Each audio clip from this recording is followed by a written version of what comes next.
Vale, pues yo soy Patricia, tengo 26 años, soy graduada en psicología en la UPV en Donosti y también hice el máster en investigación en psicología.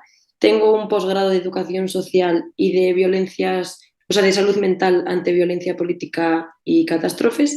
Y ahora estoy cursando el máster de sexología y género en Fundación Sexpol. Y me dedico a la educación sexual, doy talleres en colegios aquí en el País Vasco y por eso he decidido hablar de este tema.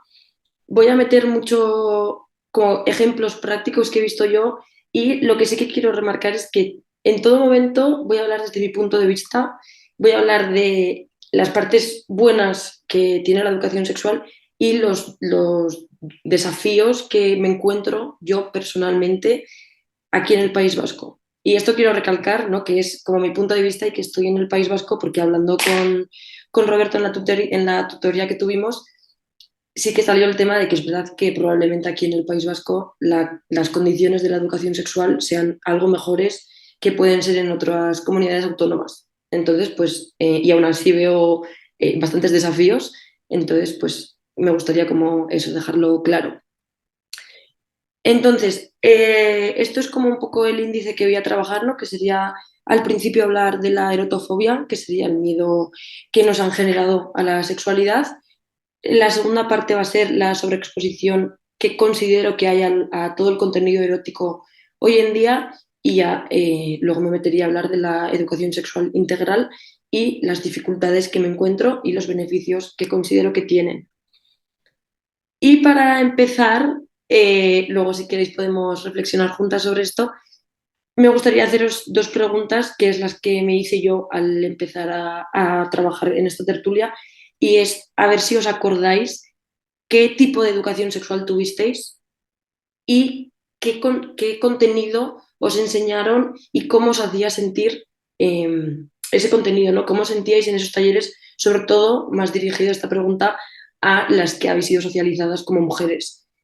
Y por otra parte, la segunda pregunta sería, a ver cuántas veces os han hablado de placer en esos talleres, cuántas veces han hablado de consentimiento, cuántas veces han hablado de comunicación, ¿no? Que es un poco lo que hablaban mis compañeras en las anteriores tertulias, que no nos han enseñado estas cosas en la educación sexual y todo lo que está, todos, o sea, un montón de consecuencias que están teniendo como estas carencias.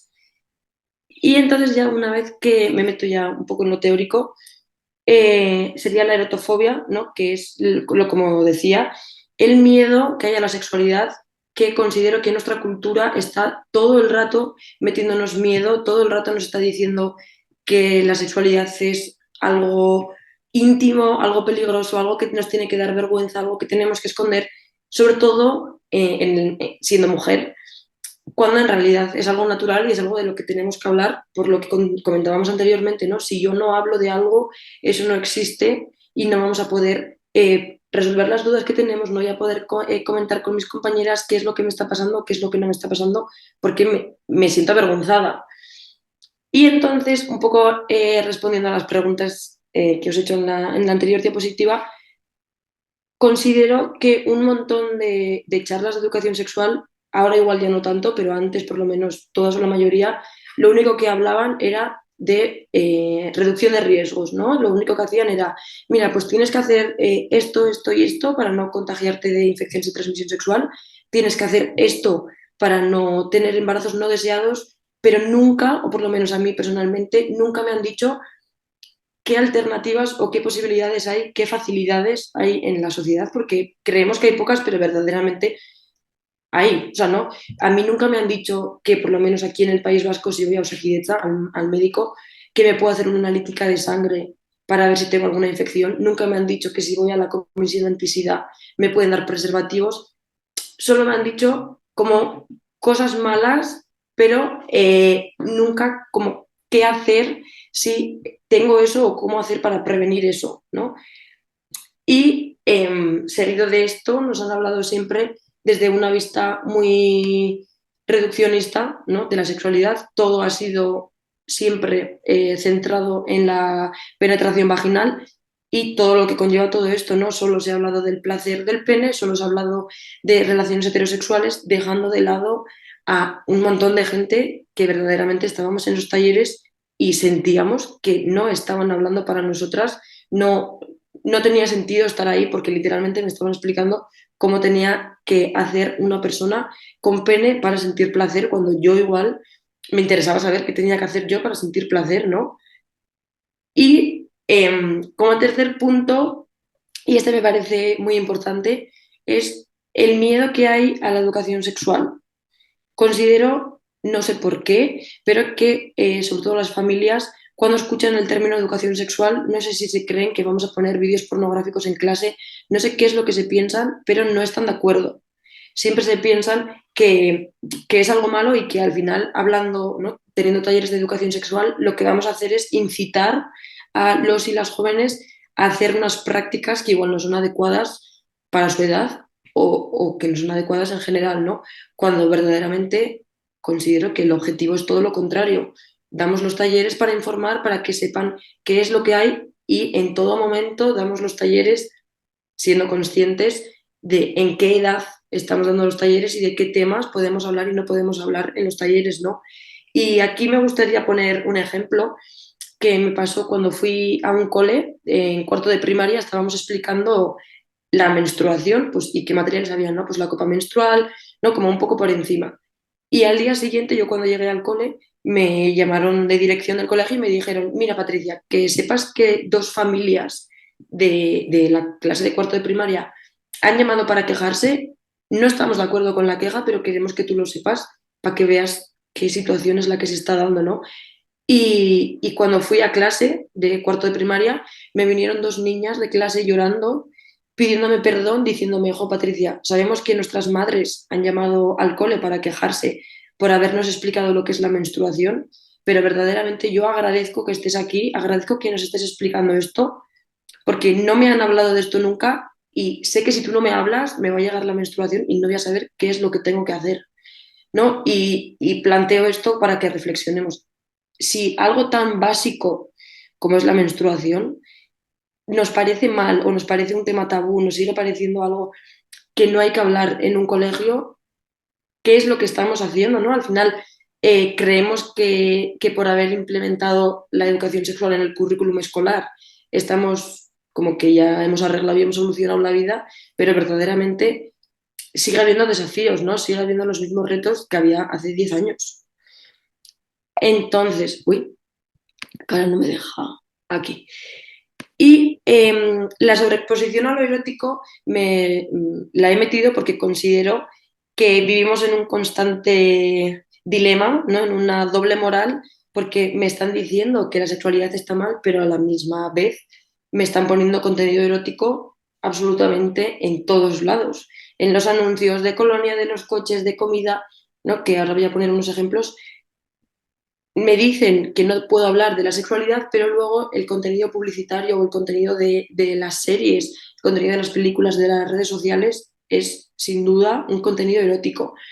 Y considero que esta doble moral lo que está generando es una confusión porque me está diciendo que lo que es público lo tengo que sexualizar, pero lo que es privado tengo que esconderlo y tiene que ser tabú, ¿no? Y esto sobre todo considero que pasa una vez más en las personas que estamos socializadas como mujer, porque cara al público tengo que cumplir con X estereotipos y X estereotipos sensuales, pero luego no puedo decir o no puedo comunicar qué es lo que me da placer, qué es lo que me gusta, ¿no? Y me tengo que esconder porque está mal que una mujer hable, ¿no? Sobre qué es lo que siente o qué es lo que no siente.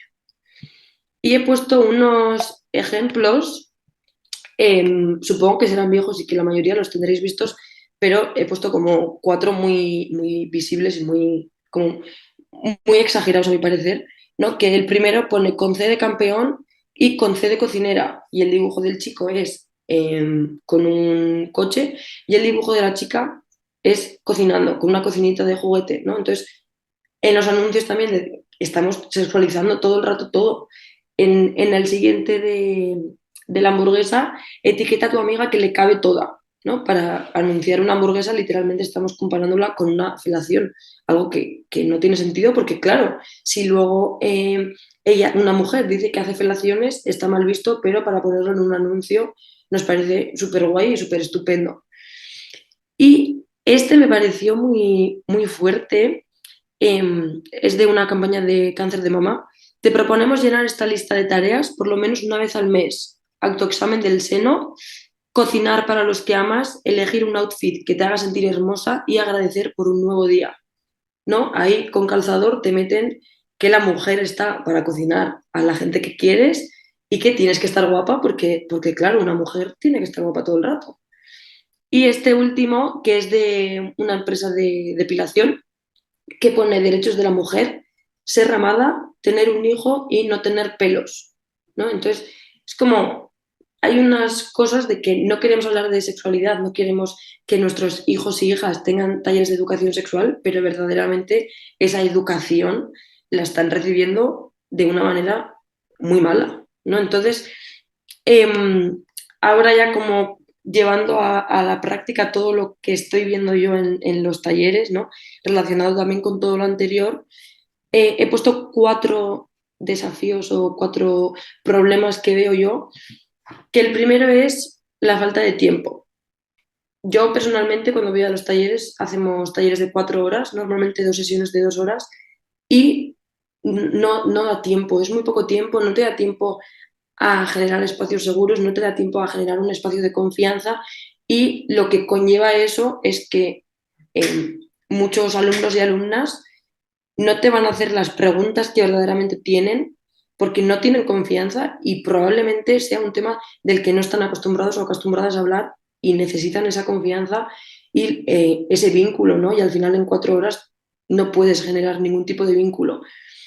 Y también me parece importante mencionar aquí que al ser un tiempo tan reducido, tú tienes que decidir si quieres hacer un taller eh, dando mucha información, pero que al final sea como solo dar información y un taller aburrido, por así decirlo, que al final con todo lo que te están contando no te quedas, o si prefieres hacer un taller mucho más dinámico, que los alumnos y las alumnas participen, pero reduciendo el contenido, ¿no? Y eso es como la duda que supongo que tendremos todos y todas las que trabajamos en este ámbito, porque tienes que decidir verdaderamente si quieres llegar a los alumnos y a las alumnas como creando ese vínculo con algo más dinámico o quieres dar más información porque consideras que es importante, pero de una manera más teórica que probablemente no te hagan caso, ¿no?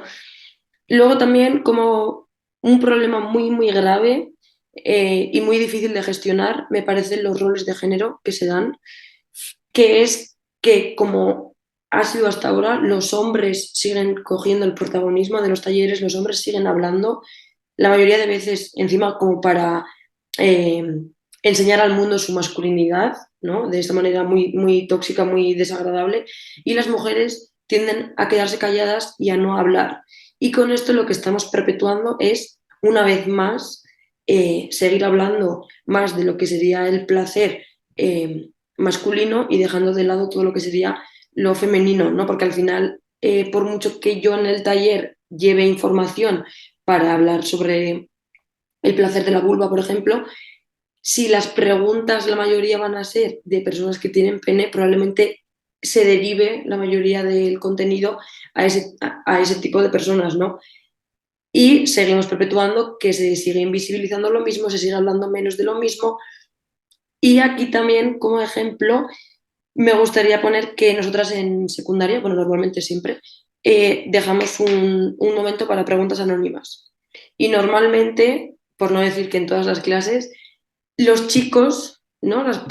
Chicos heterosexuales normalmente, las preguntas que hacen van a ser siempre relacionadas, cuántas pajas me puedo hacer, qué es una paja cubana, qué es un bucaque, ¿no? Como relación todo con el placer normalmente que viene de la pornografía, que luego hablaremos de eso, y las preguntas de las mujeres normalmente suelen ser más relacionadas con la menstruación, con el amor romántico, con la reproducción, ¿no? Como desde siempre nos han enseñado que el placer es del hombre y que la mujer en este sentido solo puede hacer preguntas sobre lo que tiene que ver con todo lo reproductivo.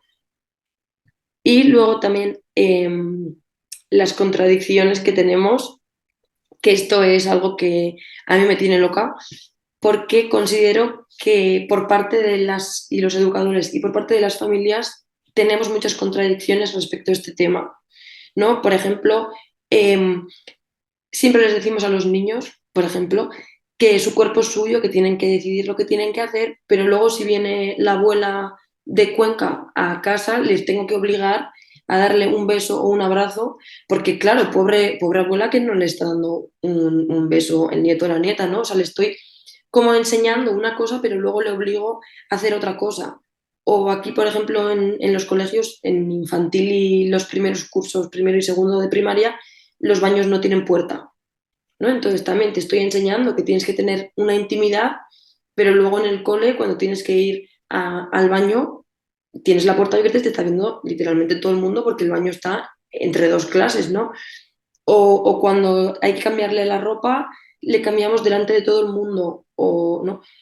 Entonces considero que con estas contradicciones también no sé, luego si alguien quiere responder, no sé cómo se podrían abordar, porque me parece algo que nos va a pasar siempre, ¿no? Por ejemplo, cuando me ha pasado mucho, tenemos talleres también con las familias y que me vienen y me dicen, jo, Patricia, es que me ha venido mi hijo diciendo que se quiere pintar las uñas y yo no le quiero decir que no, porque verdaderamente me parece bien, pero me preocupa que cuando vaya al cole le vayan a tratar mal o le vayan a hacer burla o lo que sea porque lleva las uñas pintadas.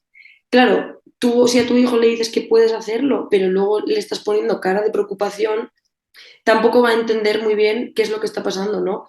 Y me parece un desafío y un reto bastante grande este. Y luego está el tema de la pornografía, que esto daría para hacer otra tertulia, eh, porque ya sabemos que la pornografía mainstream, sí me gustaría aquí recalcar que todo el rato voy a hablar de la pornografía mainstream, influye directamente en las expectativas de los jóvenes y las jóvenes, sobre todo chicos, en lo que deberían ser las relaciones sexuales de una manera bastante negativa porque todo lo mencionado anteriormente, todos los estereotipos de género, todas las violencias, todo el reduccionismo a la penetración vaginal, todo se ve reflejado en la pornografía y yo pensaba, verdaderamente yo pensaba que ya estaba muy calado el discurso de que lo que veíamos en la pornografía no era lo que nos encontramos en la vida real, pero es que me estoy dando cuenta de que los jóvenes y las jóvenes no son conscientes, o sea, verdaderamente creen que lo que ven ahí es lo que va a pasar en la vida real y, y es que no es así. O sea, quiero decir, la pornografía te está enseñando unas prácticas que deja una vez más el placer del rol masculino por encima del rol femenino, deja el rol femenino en una situación muy sumisa, ¿no? Y yo lo que me encontraba es que luego esa gente no es capaz de entender que eso en la vida real no está bien y que es violencia. No entienden que en la pornografía tú no estás viendo el consentimiento por ninguna parte, por mucho que esté grabado y que en la vida real sí que lo haya. En la pornografía tú en el vídeo no estás viendo el consentimiento, no hay conversación, no hay ningún tipo de cuidado que en la vida real tiene que haber. Y el argumento de los jóvenes es decir que es que hay relaciones sexuales distintas, hay relaciones sexuales que sí que hay que tener con cuidado y con cariño, pero que hay otras, que las que son esporádicas, que no tiene que haber como ese cuidado, ¿no?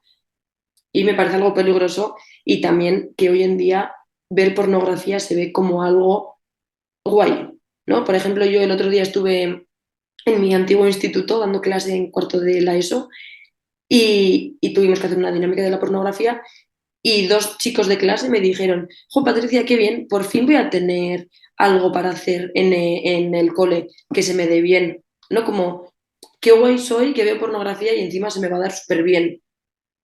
Y les pregunté pues un poco del tema de la pornografía y me dijeron que la pornografía la ven mayoritariamente los hombres.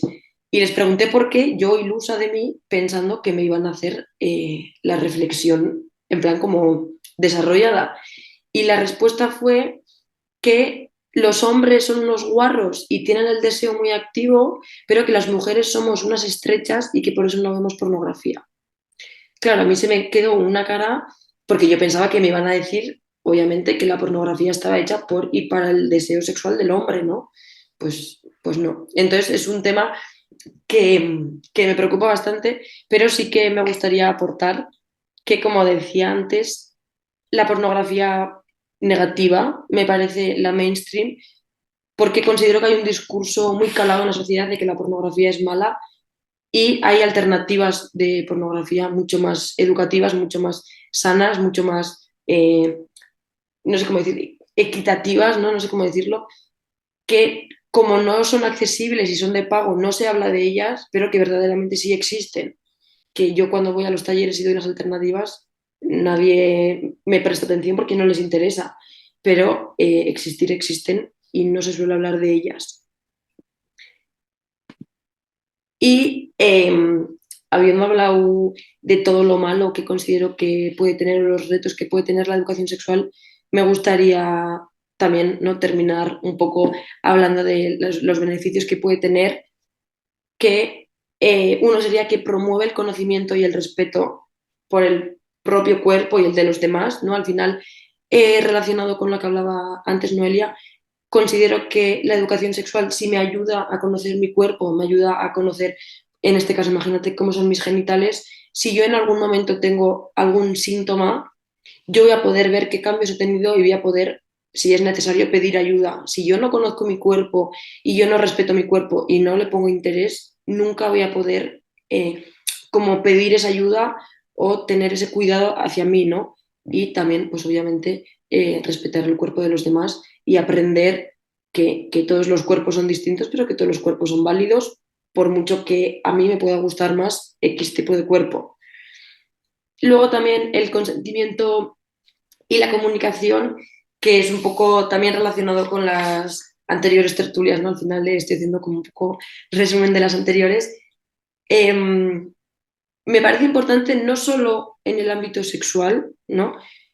Considero que la educación sexual integral también habla como aborda mucho más temas y el consentimiento y la comunicación me parece importante que se diga perfectamente que tiene que ser en todos los aspectos de la vida, ¿no? Yo tengo que saber qué es lo que yo quiero o lo que no quiero, tengo que saber marcar muy bien mis límites porque todos y todas tenemos límites y es muy importante cada una conocer dónde los tenemos y poder decirle a la otra persona dónde están nuestros límites, ¿no? Atreverme a decir en qué aspectos me puedo sentir cómoda o en qué aspectos me puedo sentir o mal o incómoda o no me gusta o lo que sea. Y me parece muy importante, ¿no?, que esto se trabaje desde muy pequeños porque si no, si yo voy, o sea, si no se trabaja de pequeños y de repente yo voy a un taller de mayores a decirles algo del consentimiento, no me van a entender si desde pequeños no les han enseñado o no, y tiene un poco que ver con las incongruencias que decía de antes. En los talleres, los niños y las niñas más mayores, en plan en sexto de primaria, no entienden o no comprenden cómo le pueden decir que no a darle un beso a la abuela, porque les han obligado desde siempre, entonces es como algo que no, es que yo no puedo decir que no.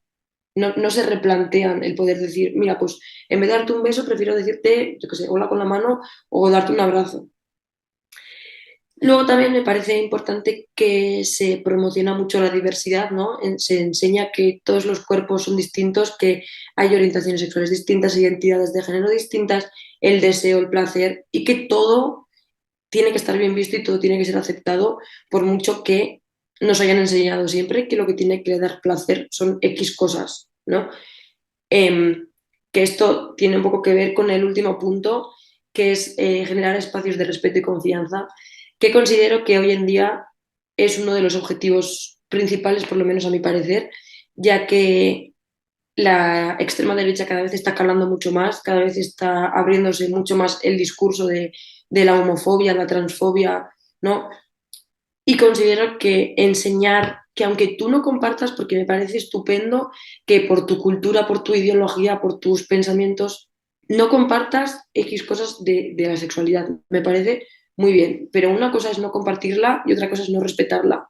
Y me parece importante enseñar eso, ¿no? Que aunque tú no lo compartas, tienes que aprender a respetarlo porque es igual de válido que lo que tú haces.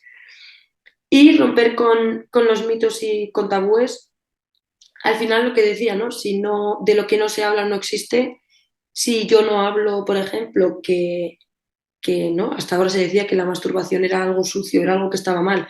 Si yo no normalizo la masturbación y yo no hablo de que no pasa nada porque una mujer se masturbe o que no pasa nada, si no hablamos de eso, se va a seguir pensando y ese tabú va a seguir estando y ese mito va a seguir estando. Entonces me parece importante, ¿no? Que al final, hablando las cosas, es como poco a poco pueden ir cambiando. Y para finalizar, como conclusión, un poco como resumen, he puesto 3 puntos, ¿no? Que sería que la educación sexual al final lo que hace es nos enseña a conocernos y a tomar decisiones conscientes teniendo en cuenta todo lo que hemos mencionado anteriormente y a disfrutar y sobre todo a aprender de nuestra sexualidad y la de los demás, ¿no? Es muy importante que, que podemos cambiar, estamos en un constante cambio y que todo lleva al aprendizaje y que hay que respetar todo eso, ¿no? Que igual en un momento me siento de cierta manera, pero tengo que escucharme y saber que tengo que respetar eso y que en otro momento igual me siento de diferente manera. Y eh, esto me parece muy importante, que es que me parece muy necesario crear espacios de diálogo, de debate y de aprendizaje común en los talleres de educación sexual, porque muchas veces creemos que porque yo soy la experta y yo voy a dar el taller, yo soy la que sabe, cuando verdaderamente considero, al menos yo, que hablando y como debatiendo entre todos y todas, pueden salir ciertos temas que igual yo no sabía o no se me habían ocurrido o no, o que aunque los alumnos y alumnas no tengan un máster en sexología, sus experiencias les hacen saber, aunque no sea de una manera teórica, sus experiencias les hacen saber y les hacen eh, como poder comunicar temas de la sexualidad, ¿no? Y considero que en muchos talleres en los que yo he recibido era como que él o la educadora hablaba y tú tenías que escuchar y como mucho hacer preguntas, como que no podías hacer aportaciones y yo considero que verdaderamente es muy enriquecedor. Yo he aprendido mucho de las aportaciones que me hacen los alumnos y las alumnas en clase. Y para terminar, que como decía, creemos que por haber metido la educación sexual en el currículum escolar tenemos todo hecho, pero considero que hasta que no le demos más espacio, no le demos más tiempo y no le demos más importancia a la educación sexual, nunca vamos a poder como alcanzar el potencial que tiene, porque por mucho que yo vaya 4 horas a un taller, ¿no? Y, y dé contenidos teóricos, si luego esa gente va a casa y reciben pues yo qué sé, otro tipo de contenido, o en YouTube o TikTok o en la tele, ¿no? Reciben otro tipo de contenido, todo lo que yo he hecho no sirve de nada porque al final en 4 horas no se va a calar la información. Entonces considero que sería muy importante, como poco a poco, ir dándole más espacio a todo esto. Y bueno, esto ha sido todo. Espero que os haya interesado